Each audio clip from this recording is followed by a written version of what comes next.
Salah satu dari rukun Islam yang 5 ialah melaksanakan ibadah puasa di bulan suci Ramadan. Puasa memang merupakan syariat yang cukup tua dalam kehidupan beragama. Setiap Rasul melaksanakan ibadah puasa ini.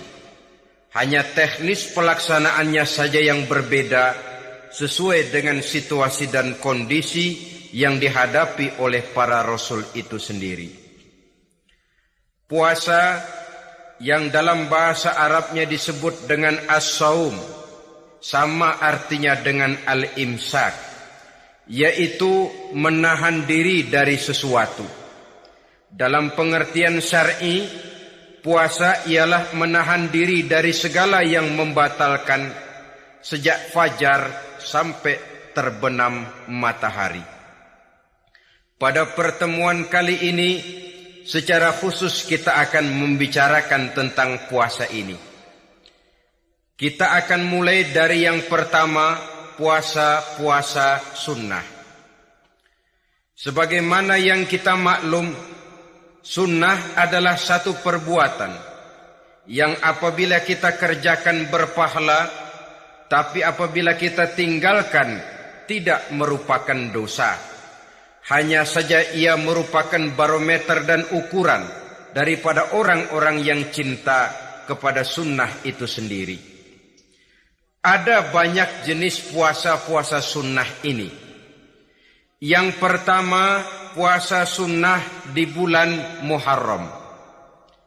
Rasulullah sallallahu alaihi wasallam bersabda, "Afdhalus siyami ba'da Ramadan syahrullahil Muharram wa afdhalus salati ba'dal fariḍah salatul lail." Diriwayatkan oleh Muslim dari Abi Hurairah. Puasa yang paling utama sesudah puasa Ramadan tidak lain adalah puasa di bulan Muharram. Dan solat yang paling afdol sesudah solat yang wajib adalah solat pada sepertiga malam yang akhir. Puasa di bulan Muharram merupakan puasa sunnah dan mempunyai nilai yang sangat besar dalam pandangan Allah Subhanahu wa ta'ala. Buat mereka yang mampu melaksanakan puasa sunnah di bulan Muharram ini, boleh melaksanakannya selama 10 hari. Hari yang pertama, boleh juga 3 hari saja, atau setidak-tidaknya 1 hari daripada bulan Muharram. Yang kedua, puasa 10 hari daripada bulan Zulhijjah. Karena bulan Zulhijjah ini memang termasuk bulan yang dimuliakan oleh Allah Subhanahu wa ta'ala. Pertama, di sana ada hari Tarwiyah, ada hari Arafah, ada hari kurban, ada talbiyah, ada pelaksanaan haji dengan segala manasiknya. Maka puasa sunnah di bulan Zulhijjah merupakan amalan yang sangat utama dan besar pahalanya dalam pandangan Allah Azza wa Jalla.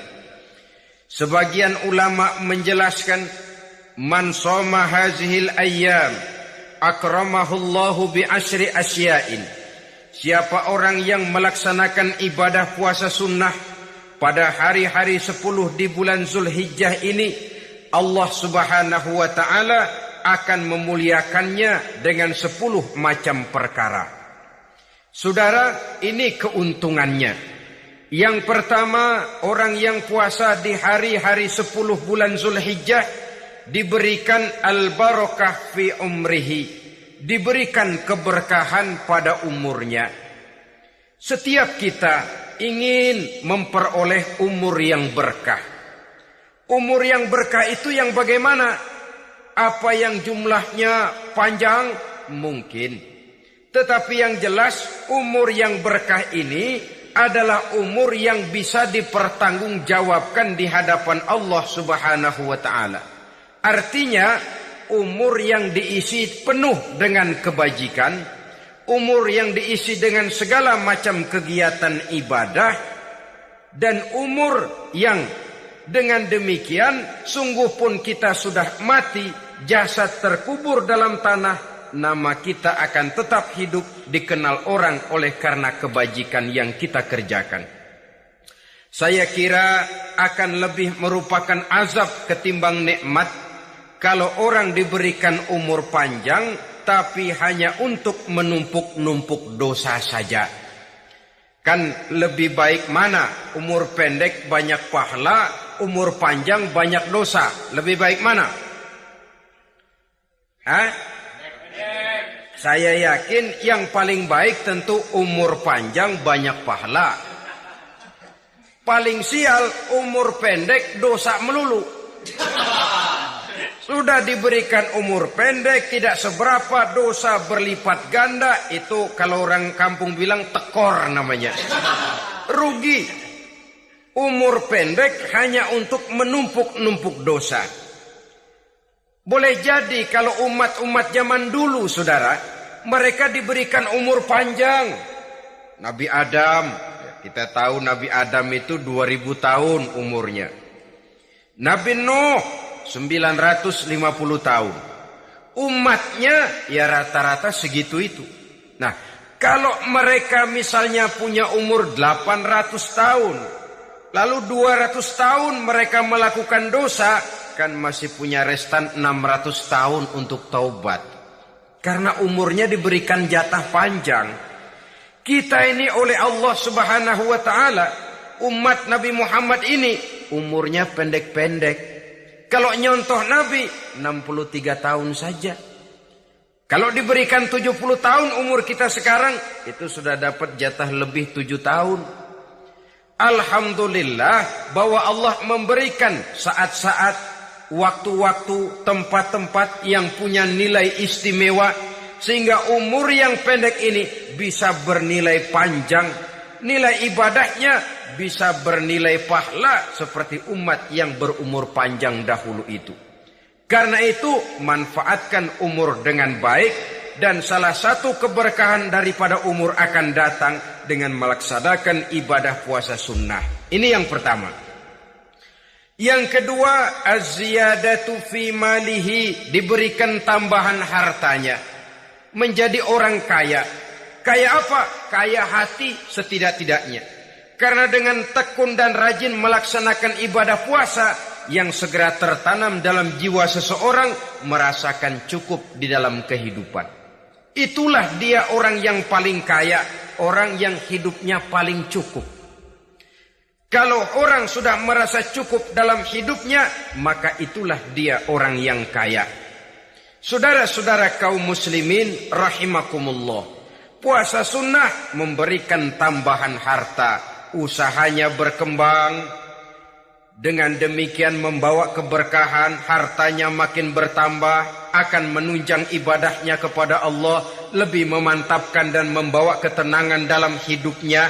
Itu termasuk berkahnya melaksanakan puasa sunnah itu.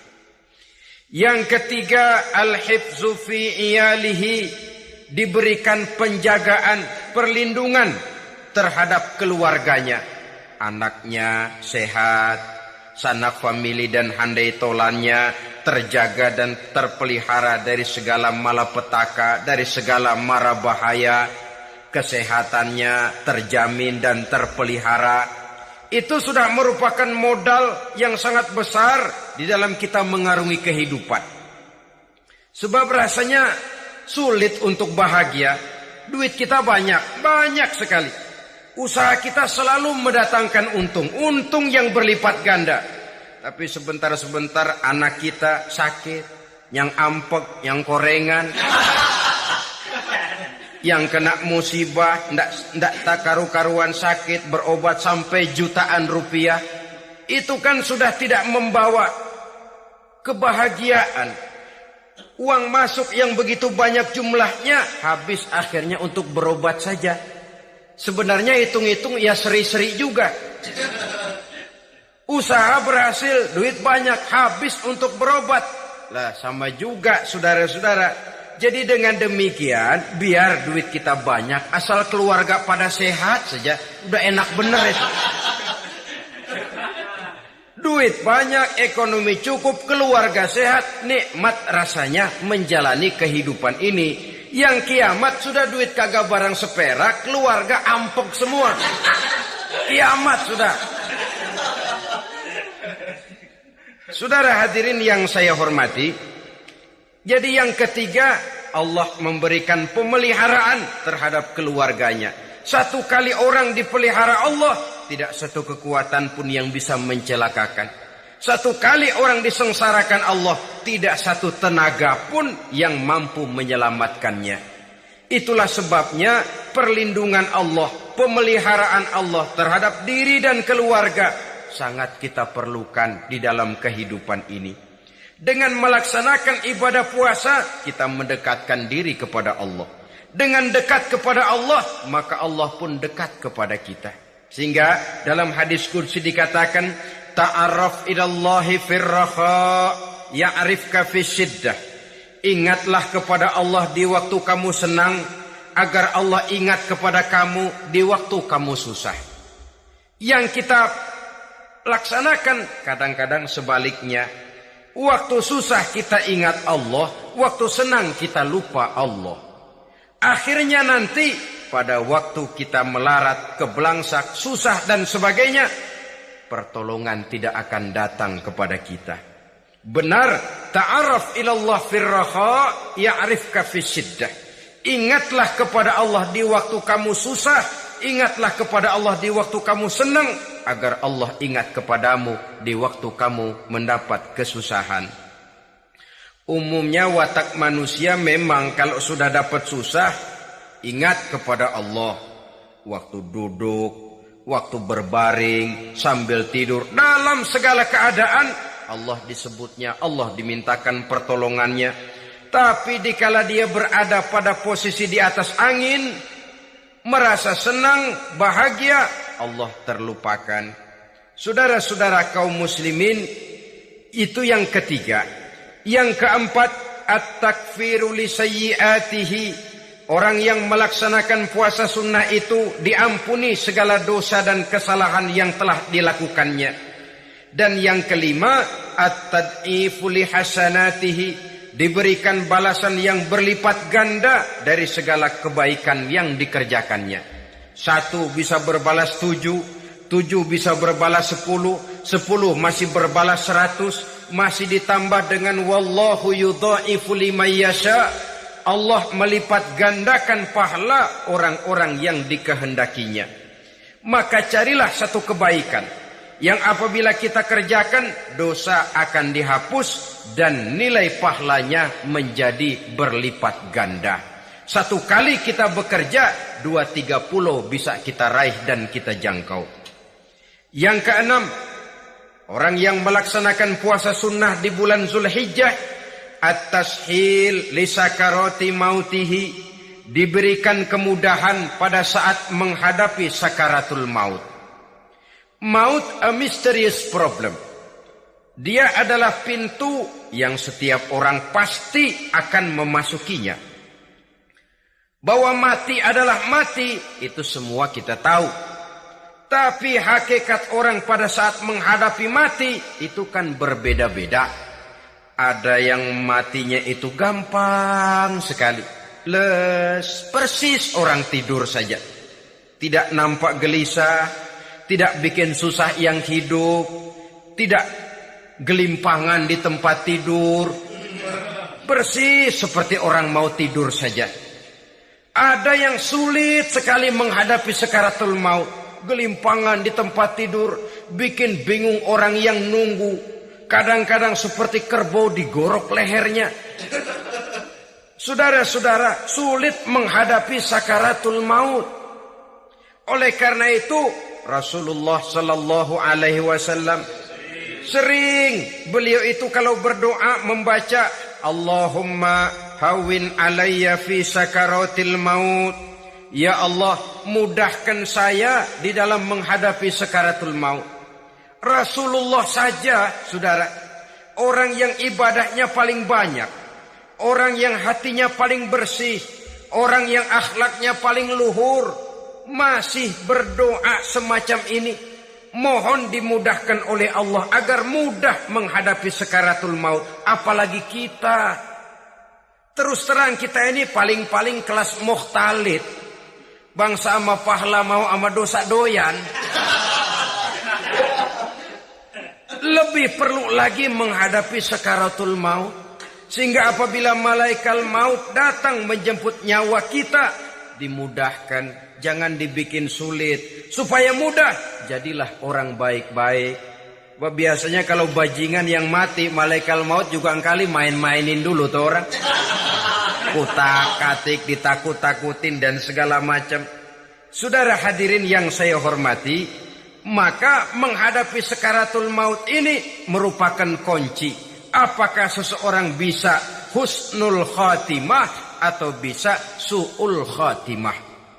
Salah satu jalan untuk memudahkan diri menghadapi sakaratul maut, melaksanakan puasa sunnah di bulan Zulhijjah ini.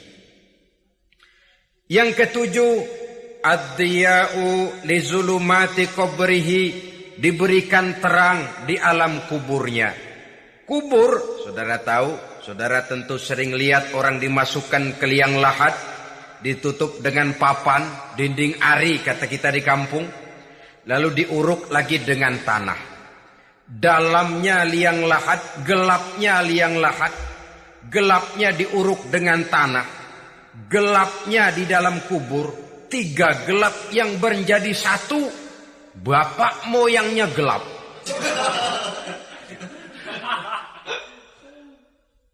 Puasa sunnah ini merupakan terang di alam kubur kita nanti. Yang kedelapan, at-taskil limizanihi, diberikan keringanan pada timbangan di hari akhirat nanti. Bahwa setelah dibangkitkan dari kubur, setiap kita akan menghadapi perhitungan. Akan ditimbang segala macam kebaikan dan segala macam kejahatan yang pernah kita lakukan di dalam kehidupan. Orang yang melaksanakan ibadah puasa sunnah, at-taskilu limizanihi, diberikan keringanan timbangan hari akhiratnya nanti. Yang kesembilan, an-najah minal bala, diberikan keselamatan dari segala macam bencana. Dan yang ke-10, as-su'ud ala darajatihi, diberikan ketinggian, naik derajatnya. Derajat di dunia, lebih-lebih lagi derajat di akhirat nanti. Ini keutamaan yang diberikan Allah Subhanahu wa ta'ala kepada mereka yang melaksanakan ibadah puasa 10 hari di bulan Zulhijjah menurut penjelasan sebagian dari para ulama kita. Jadi setelah puasa Muharram ada lagi puasa Zulhijjah. Kemudian puasa sunnah yang ketiga, puasa sunnah pada hari Senin dan hari Kamis.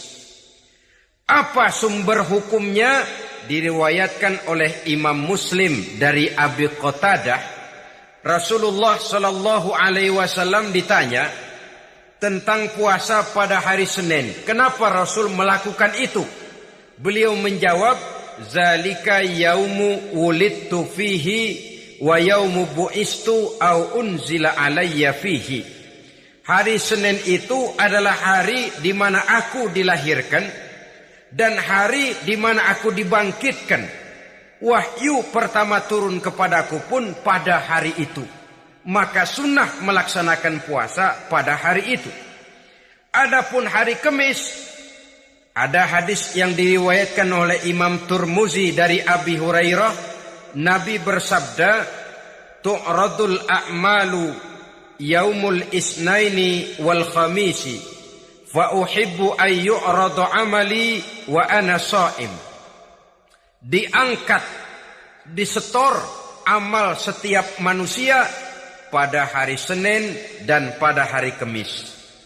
Maka aku ingin, kata Nabi, agar pada saat amalku disetor itu aku sedang puasa. Jadi malaikat itu menurut riwayat ini mencatat dan menyetorkan catatan amalan seseorang pada hari Senin, pada hari Kamis. Tiap hari Senin amalan kita disetor oleh malaikat.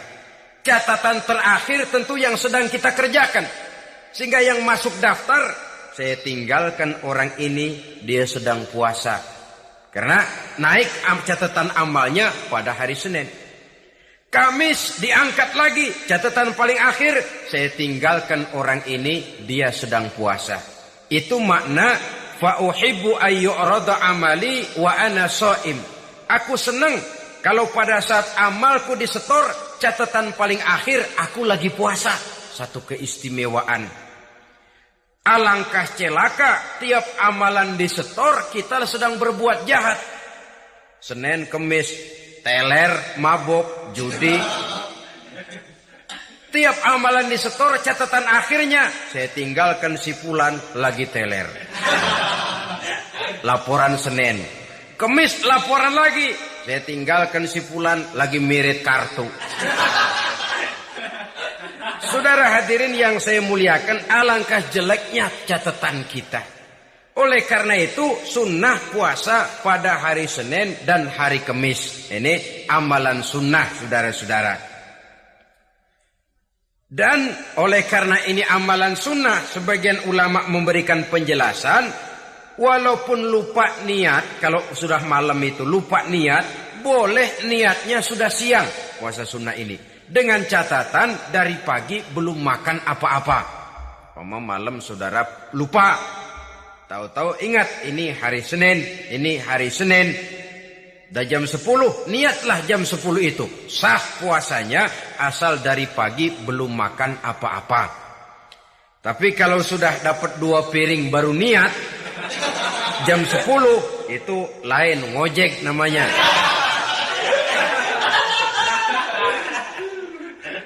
Jadi puasa sunnah yang ketiga, puasa pada hari Senin dan hari Kamis.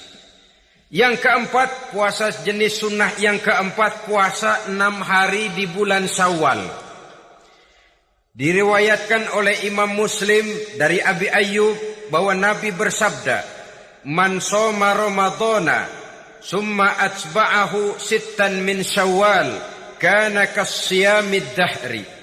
Barang siapa yang berpuasa di bulan Ramadan, kemudian diikutinya dengan 6 hari di bulan Syawal, maka dia seolah-olah seperti orang yang berpuasa 1 abad lamanya. Allahu Akbar. Demikian besar keuntungannya. 6 hari di bulan Syawal sama dengan orang yang berpuasa 1 abad lamanya. Ini fadailul a'mal saudara-saudara. Jangan diartikan karena menang sudah puasa 6 hari bulan Syawal, Ramadan tahun depannya lantas enggak puasa. Kenapa? Ukurannya sudah 1 abad. Bukan itu pengertiannya.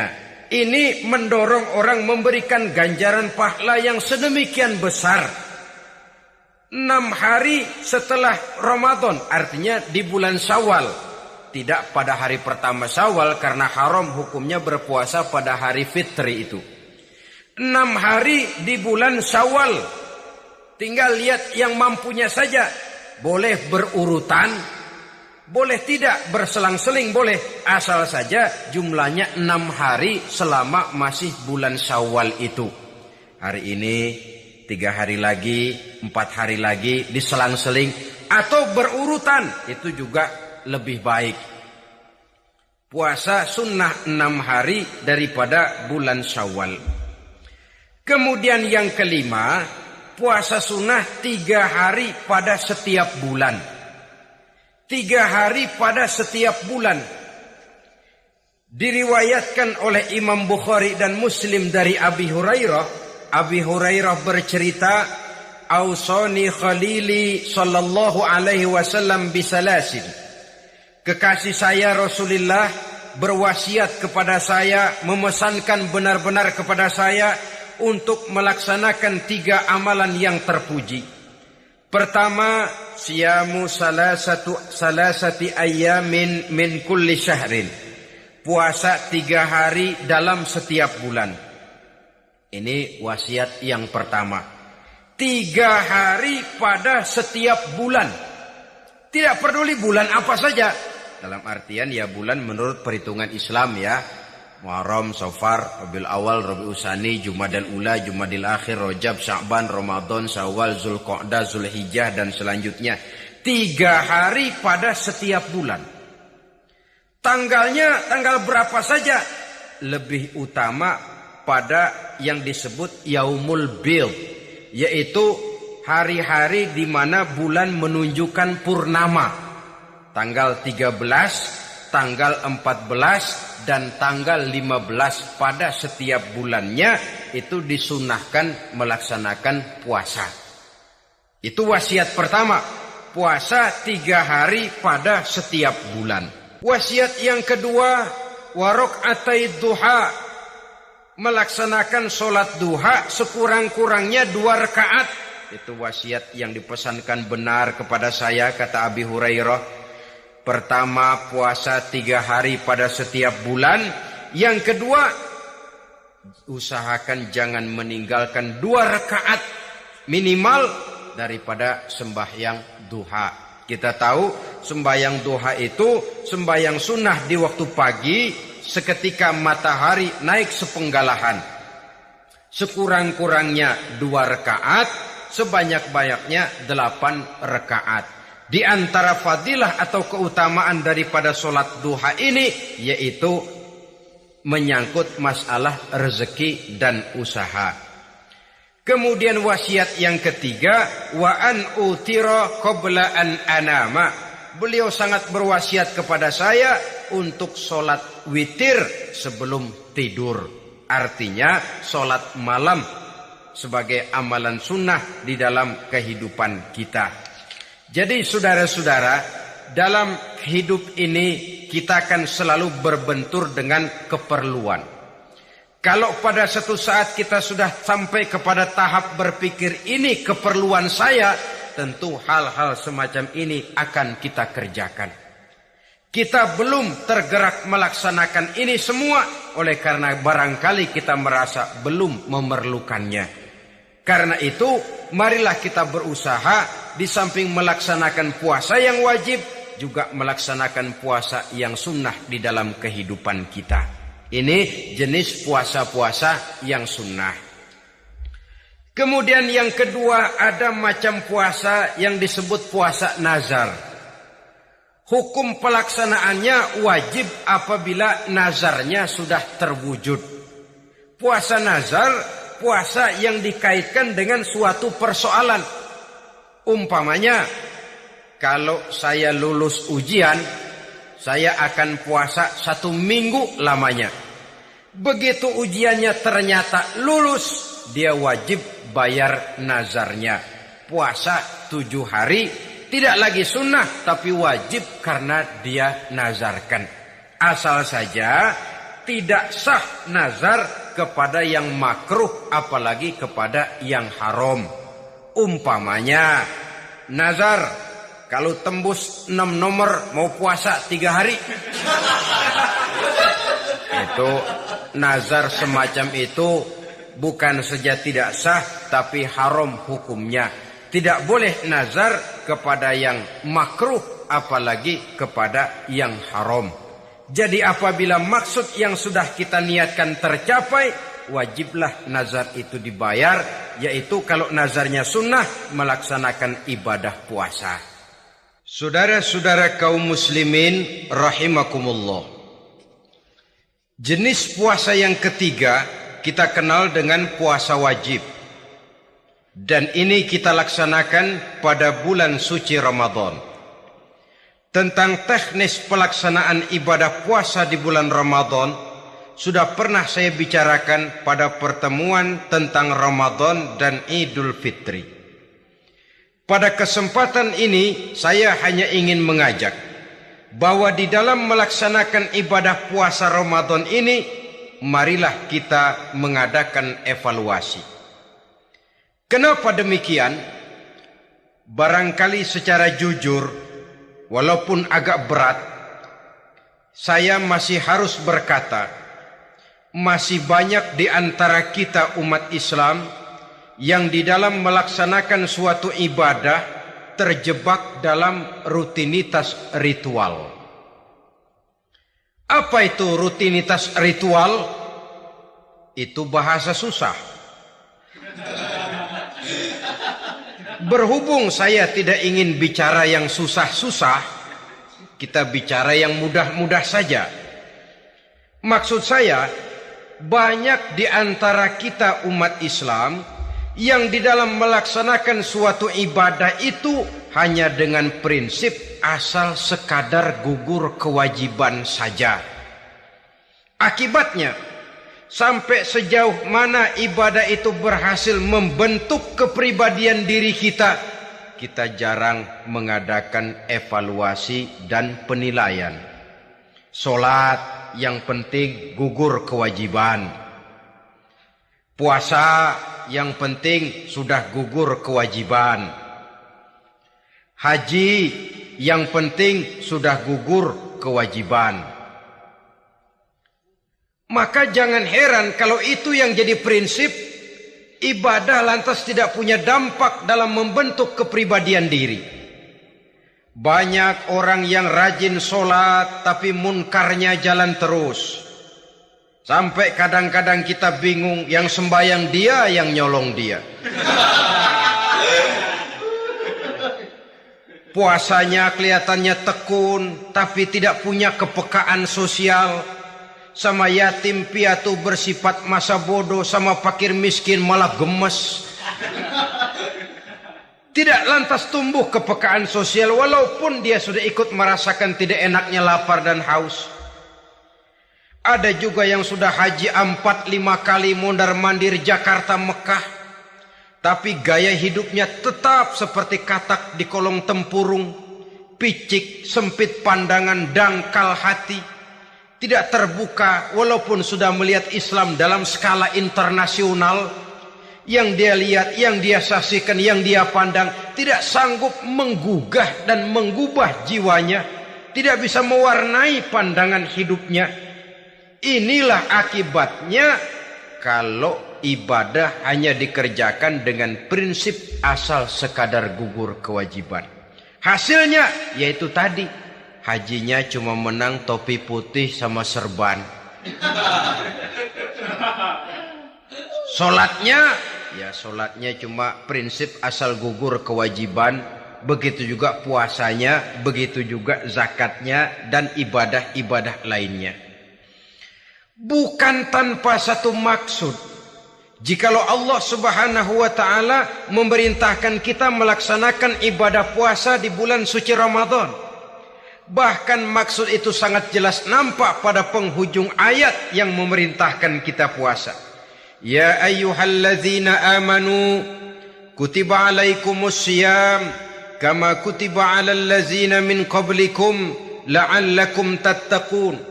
Hai orang-orang yang beriman, diwajibkan atas kamu berpuasa sebagaimana telah diwajibkan juga kepada orang-orang yang sebelum kamu, la'allakum tattaqun, agar kamu dengan puasa itu menjadi manusia yang bertakwa kepada Allah Subhanahu wa taala.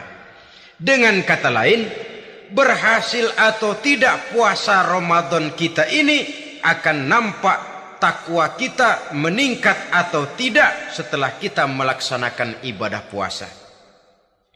Sehingga kalau orang mengatakan Ramadan itu merupakan month of training, bulan latihan, keluar latihan tentu harus semakin naik dan baik gaya kehidupan kita. Jadi tujuan utama daripada pelaksanaan ibadah puasa adalah untuk membentuk manusia yang bertakwa. Nah, takwa itu kata Imam Qusairi hurufnya ada 4. Ta, qaf, wawu, ya. Masing-masing huruf ini merupakan simbol dari pribadi orang yang bertakwa yang dibina dan dibentuk oleh pelaksanaan puasanya. Mari kita lihat. Huruf ta adalah lambang dari sifat tawadhu, rendah hati. Orang yang bertakwa, orang yang tidak mempunyai sifat sombong. Puasa menanamkan kita kesadaran terhadap kelemahan, terhadap keterbatasan, terhadap segala ketidakmampuan yang kita miliki. Ya Allah, baru sehari nggak kena makan, nggak kena minum, sudah begini lemesnya. Puasa memang, kalau pagi orang masih sehat, masih terdorong oleh sahur. Siang masih lumayan, tapi zuhur ke atas biasanya mulai sikap lemah manusiawi, keterbatasan kekuatan biologis itu mulai nampak. Dari sini tanam satu kesadaran. Kalau begitu apa yang mau disombongkan di hadapan Allah? Kaya, siapa sih orang paling kaya? Ilmu, siapa sih orang paling pintar? Pangkat, siapa sih orang paling tinggi jabatannya? Dari sifat semacam ini lahir introspeksi. Rasa mawas diri, timbul sifat tawaduknya, rendah hatinya, tidak melonjak menjadi angkuh dan sombong lantaran sedikit kemampuan dan kekuatan yang dimilikinya. Lalu untuk sikap yang lebih jauh, terbentuklah apa yang dinamakan stabilitas temperatur batin. Orang tetap konstan menjaga nilai-nilai idealisme yang pernah dimilikinya. Dia mulai dengan adil, dia berjalan tetap dengan keadilan, dan dia berakhir juga tetap dalam keadilan. Jangan mulainya adil, tengahnya setengah adil, di akhirnya malah zolim sama sekali. Ini tidak punya stabilitas temperatur batin. Kan banyak orang begitu toh. Mulanya benar, belakangan mau benar sendiri. Mulanya sudah rela berkorban buat kepentingan orang banyak, belakangan malah selalu mengorbankan kepentingan orang banyak. Waktu di bawah rajin baca ayat kursi, dapat kursi lupa ayat.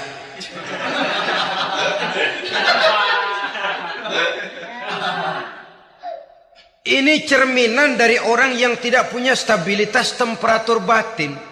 Tertipu oleh perasaan seolah-olah situasi dan kondisi sudah serba memungkinkan, sudah serba menguntungkan. Orang yang dibentuk pribadinya oleh pelaksanaan ibadah puasa, dia sadar apapun keberhasilannya, apapun kedudukannya, apapun nilai kekayaannya, itu cuma sebagian kecil sekali dari apa yang ada pada zat Allah Subhanahu wa ta'ala. Dari sini timbul sikap rendah hati, tidak takabur, sesuai dengan namanya takabur dari kalimat takabbaro ya takabbaru, membesar-besarkan diri. Orang yang suka membesar-besarkan diri, orang yang tidak yakin bahwa dirinya orang besar, lalu dibesar-besarkan dirinya. Sebenarnya itu sudah satu sikap di mana dia tidak percaya kepada diri sendiri. Dirinya sebenarnya bukan apa-apa, cuma ingin dianggap besar, lalu dibesar-besarkan. Takabbur namanya. Puasa sekali lagi melatih kita menanamkan kesadaran akan kelemahan dan keterbatasan kita sebagai makhluk. Itu sikap tawadu. Fir'aun, saudara tahu Fir'aun itu kan dulunya cuman raja. Lama-lama dia jadi raja, lupa diri dan lupa daratan, melonjak menjadi angkuh dan sombong, sampai kepada puncak kekurang ajarannya, memproklamirkan dirinya menjadi Tuhan. Hitler juga begitu. Pendeknya orang manakala tidak ada kesadaran tentang dari mana segalanya berasal dan kemana segalanya akan kembali, dia mudah out of control. Kalau sudah out of control, maka dia akan melakukan perbuatan yang melampaui batas. Itu yang pertama. Jadi orang takwa, orang yang rendah hati, salah satu tujuan daripada pelaksanaan ibadah puasa menanamkan sikap rendah hati. Dari sikap rendah hati ini yang timbul lalu apa? Kepekaan sosial. Kalau saya puasa, saya sudah merasakan bagaimana tidak enaknya lapar. Saya sudah merasakan bagaimana tidak enaknya haus. Tapi bagaimanapun, saya lapar cuma sebentar, saya haus cuma sebentar. Selesai maghrib, lapar saya hilang, haus saya hilang. Bagaimana yatim piatu, orang-orang tua jompo yang perlu santunan, orang-orang miskin yang terkapar di kolong-kolong jembatan. yang tiap hari merasakan perasaan seperti ini tanpa tahu kapan hidup dan nasibnya akan berubah, tidur beratapkan langit berselimut koran. Kalau demikian saya ini beruntung, kalau demikian apa yang bisa saya lakukan untuk mereka? Kepekaan sosial ini lalu timbul dalam apa yang orang sekarang namakan solidaritas kesetiakawanan sosial. Hidup tidak hanya untuk kepentingan diri dan perutnya sendiri saja, tapi mau menolong, mau membantu orang yang memang memerlukan bantuan dan pertolongan itu sendiri. Jangan setelah tahu lapar tidak enak, haus tidak enak, tapi kita tidak mau tenggang rasa, tidak mau timbang rasa. Begini loh tidak enaknya lapar, begini loh tidak enaknya haus. Ini terjadi pada diri saya masih mampu, masih berbuka puasa. Bagaimana yang tiap hari merasakan seperti ini? Tidak Ramadan, tidak Syawal, tidak Zulqa'dah, tidak Zulhijjah, selalu kelaparan dan kehausan. Dari sana timbul kepekaan sosial. Lalu lahirlah sikap pemurah, dermawan, mau menoleh ke kiri dan ke kanan. Bahkan Al-Quran itu sampai mengancam betul. Ara'aita allazi yukadzibu bid-din fadzalika allazi yad'ul yatim wa la yahuddu ala ta'amil miskin. Tahukah kamu siapa orang yang mendustakan agama? Beragama tapi mendustakan agama. Islam katanya tapi mendustakan Islam. Solat dia tapi mendustakan solat. Puasa dia tapi mendustakan puasa. Siapa mereka itu? Fadzalikal ladzi yad'ul yatim. Merekalah orang-orang yang meninggalkan anak-anak yatim. Wala yahuddu ala ta'amil miskin, dan tidak pernah memberi pertolongan, tidak memerintahkan memberi makan kepada fakir miskin, walaupun dia berada pada posisi dan kondisi yang memang dia mampu. Nah, kalau dia tidak mampu itu lain soal. Dia mampu, dia tahu dan dia diam saja. Itu termasuk yukadzibu biddin, orang-orang yang mendustakan agama. Berlindung kita kepada Allah, jangan sampai termasuk ke dalam kelompok itu. Yang kedua, saudara, huruf takwa itu qaf. Qaf adalah lambang dari sifat qanaah. Qanaah artinya merasa cukup. Puasa melatih kita untuk bersikap cukup dalam hidup. Kalau kita perturutkan menjelang saat berbuka, menunggu waktu berbuka, istilah orang di Jawa Barat ngabuburit katanya. Kita menunggu saat berbuka, segalanya saja ingin kita beli, segalanya saja ingin kita minum, semuanya saja ingin kita makan. Sebab nafsu sudah begitu berupa, perut sudah sedemikian lapar, kerongkongan sudah sedemikian haus, rasanya semuanya saja ingin kita telan. Tapi tahukah kita bahwa setelah maghrib berbunyi, berapa banyak yang kita makan, berapa banyak yang kita minum? Sesuaikah dengan keinginan kita tadi siang? Tadi siang semuanya ingin kita makan, tadi siang semuanya ingin kita minum. Setelah berbuka, berapa banyak yang kita makan, berapa banyak yang kita minum? Itulah kehidupan. Segalanya ingin kita kuasai, segalanya ingin kita punyai, tapi berapa sih yang benar-benar kita perlukan? Maka orang kaya hakikatnya adalah orang yang hidupnya cukup. Orang miskin hakikatnya adalah orang yang selalu merasa kurang. Bagaimanapun besar rumah kita, banyak uang kita, berpuluh kendaraan kita, kalau hidup selalu merasa kurang, itu artinya kita masih miskin. Maka jikalau ingin menjadi orang kaya, kuncinya hakikatnya cuma satu, hati kita merasa cukup dengan yang diberikan Allah, bersyukur atas segala nikmatnya, dan dengan syukur itu, nikmat itu akan ditambah oleh Allah Subhanahu wa ta'ala. Puasa menimbulkan sifat qanaah, dan qanaah adalah watak daripada orang-orang yang bertakwa kepada Allah Subhanahu wa ta'ala. Bukankah manusia di dalam berhadapan dengan harta persis seperti orang minum air laut. Makin diminum makin haus, makin diminum makin kering tenggorokan. Begitulah orang berhadapan dengan materi. Tadinya dia akan senang kalau dia merasa punya tanah ratusan hektar. Sudah ratusan hektar, tidak cukup ngelamun lagi. Alangkah nikmatnya kalau bisa beli gunung. Gunung dibeli. Sudah punya gunung, lihat laut. Aduh, kalau laut juga bisa dibeli. Beli lagi laut. Sudah punya laut, lihat ke atas. Langit ada yang jual apa enggak ya?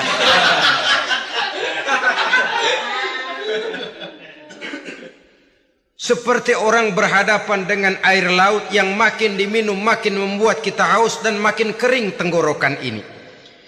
Maka itu harus dihentikan. Sikap untuk menghentikan itu tidak lain adalah dengan sifat qanaah itu tadi. Merasa cukup dengan apa yang diberikan Allah, mensyukuri nikmatnya. Itu yang kedua. Yang ketiga, pada kalimat takwa ada huruf wawu. Wawu adalah simbol dari sifat wara dengan ain. Wara, orang yang terpelihara dirinya baik dari yang syubhat, lebih-lebih dari yang haram.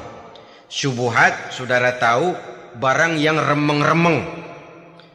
Tapi sungguh pun remeng-remeng, kira-kira prosentasenya 70-30. 70% haram, 30% kemungkinan halalnya. Maka yang syubhat lebih baik dijauhi daripada diambil. Orang yang punya kepribadian wara, dirinya terpelihara, jangankan dari yang haram, dari yang syubhat saja dia sanggup menjaga dan memelihara dirinya. Oleh karena itu saya heran, kalau orang di bulan Ramadan dia sanggup menjaga diri di waktu siang dari jenis makanan yang halal, dari jenis minuman yang haram. Ada tahu nganggur di meja siang, enggak dia makan. Ada air teh nganggur di meja siang, enggak dia makan. Padahal itu jenis makanan dan minuman yang halal. Tapi ketika datang maghrib, dia berbuka dengan makanan-makanan yang dibeli dari uang yang dihasilkan dengan cara yang haram. Bukankah itu sesuatu yang terbalik? Bukankah dengan demikian sudah tidak lagi menimbulkan sikap yang bisa memelihara dan menjaga kepribadian diri? Orang yang membiasakan diri terpelihara dari yang syubhat apalagi yang haram, maka baik yang dipakainya, yang diminumnya, yang dimakannya, terdirilah dari barang-barang yang baik yang dihalalkan oleh agama. Wara. Kemudian yang keempat, pada huruf kalimat takwa ada huruf yakin. Huruf ya, simbol dari sifat yakin. Orang yang puasa dibentuk kepribadiannya mempunyai satu keyakinan yang tangguh. Dan keyakinan adalah ciri daripada orang yang takwa. Kita lihat, yang dipanggil melaksanakan ibadah puasa ini kan iman. Karena memang sulit untuk melaksanakan puasa kalau tidak iman yang jadi dasar. Setidaknya seperti sudah pernah saya sampaikan, ibadah puasa ini memang sulit terkena penyakit show. Kalau kita sholat barangkali terangsang karena kelihatan orang lain. Kalau kita pergi haji mungkin jadi sugesti karena orang banyak tahu. Kalau kita bayar zakat mungkin kita jadi terangsang karena banyak orang lihat. Tapi kalau sudah puasa, puasa itu kan yang tahu cuma kita dan Allah saja. Ya kita sholat, orang lain lihat, kita jadi rada semangat. Kita pergi haji, orang lain banyak ngantar, kita semangat. Kita bayar zakat, orang lain banyak saksikan, kita bersemangat. Tapi kita puasa, siapa yang mau nyaksiin kita puasa? Siapa yang mau memuji kita puasa? Siapa yang mau menyanjung kita puasa? Itu cuma urusan kita dan Allah saja. Oleh karenanya dasar daripada pelaksanaan ibadah yang satu ini tidak lain keyakinan. Karena keyakinan yang jadi dasar, biar lapar melilit perut, biar haus mencekik tenggorokan, segalanya jadi terasa indah dan nikmat. Untuk satu keyakinan, penderitaan akan merupakan kenikmatan. Tidak ada kerja yang lebih indah selain kerja yang didasarkan kepada satu keyakinan bahwa yang kita kerjakan itu adalah sesuatu yang benar. Dalam hal ini sesuatu yang diperintahkan oleh Allah Subhanahu wa taala kepada kita. Saudara-saudara kaum muslimin rahimakumullah. Demikianlah titik evaluasi kita.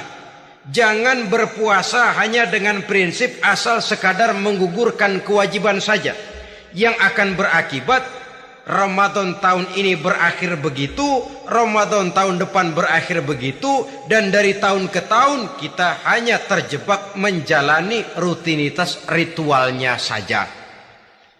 Bahkan kadang-kadang yang nyata betul, Nabi menganjurkan tingkatkan ibadah pada 10 hari yang akhir di bulan Ramadan. Tanggal 20 sampai akhir Ramadan. Yang kita praktekkan malah kegiatan ibadah kita justru menurun pada 20 Ramadan yang akhir. Coba lihat 20 Ramadan ke atas. Itu pasukan tarawih paling kelas 60-70 tahun ke atas. Kemana yang lain sudah berpikir menghadapi lebaran, berpikir pulang mudik, berpikir macam-macam. Akibatnya konsentrasi ibadah lalu buyar. Dianjurkan Rasul, tingkatkan ibadah pada 10 hari yang terakhir. Kita malah makin ke akhir makin lancip.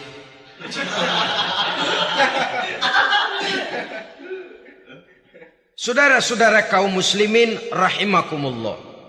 Kita terjebak oleh sesuatu yang sementara, oleh sesuatu yang bersifat kulit, lalu meninggalkan isinya.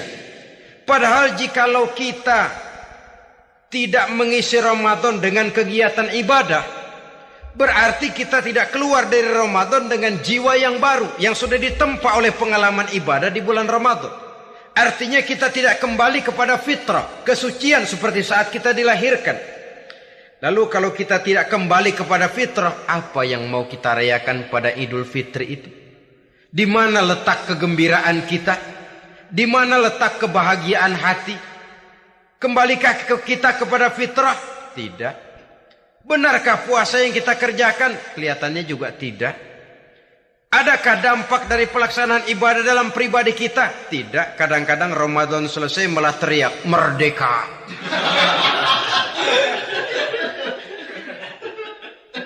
Kalau tadinya Ramadan dia merasa terhalang, mau keluar siang, mau makan siang, bulan puasa, mau minum siang, bulan puasa, mau gandengan, bulan puasa.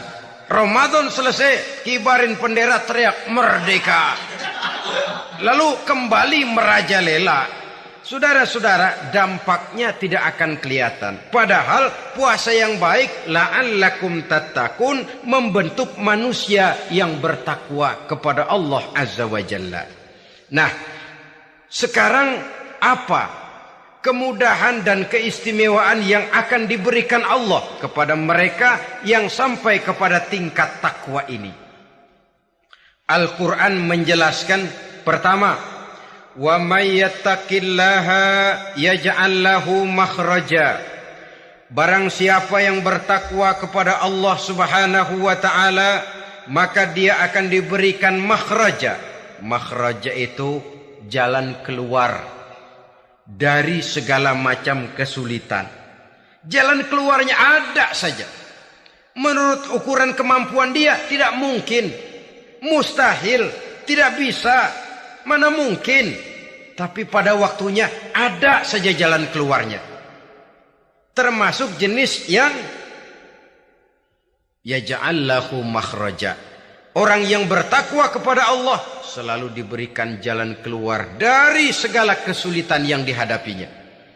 Siapa sih orangnya yang tidak pernah sulit dalam hidup ini? Siapa orang yang tidak pernah mengalami kesulitan? Tapi kadang orang menilai, itu kelihatannya hidupnya enak aja ya. Kayaknya gak pernah mengalami kesulitan. Sebenarnya bukan tidak pernah mengalami kesulitan, Allah selalu memberikan jalan keluar dari segala kesulitan yang dihadapinya. Lah kalau Allah yang memberikan jalan keluar, tentu sangat mudah sekali.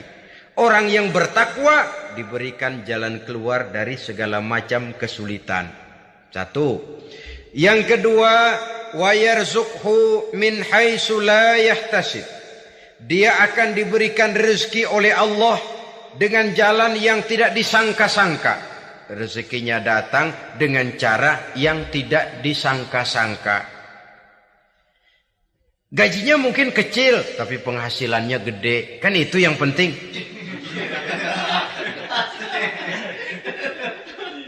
Gaji dengan penghasilan kan lain tuh.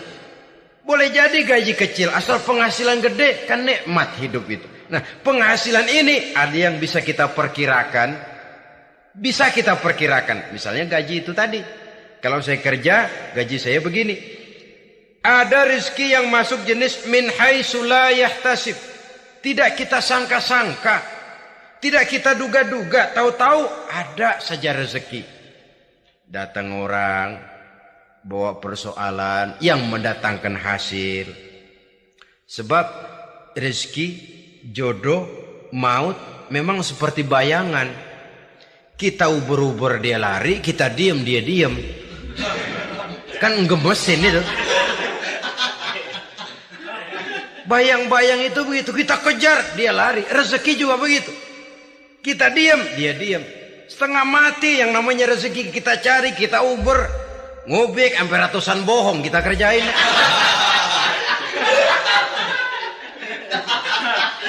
Tapi memang belum waktunya, ya sulit untuk tembus. Tapi kadang-kadang giliran kita nongkrong di rumah, datang orang bawain rezeki. Itulah yang namanya rezeki. Tapi ini untuk orang yang bertakwa. Kalau tidak punya kredibilitas takwa, jangan lalu pakai ayat ini. Diberikan Allah dengan rezeki dengan jalan yang tidak disangka. Kan ada ayatnya dah, kita mah manteng aja di rumah dah. Ntar juga tuh rezeki datang. Ini fasilitas yang diberikan kepada orang yang wa may yattaqillah, bertakwa kepada Allah, yarzuqhu min haitsu la yahtasib, diberikan rezeki dengan cara yang tidak disangka-sangkanya. Maka kadar ketakwaan jangan membuat kita buruk sangka. Tuh orang ya nggak kemana-mana, duitnya ada aja. Kalau dia takwa, Allah berikan jalan keluar.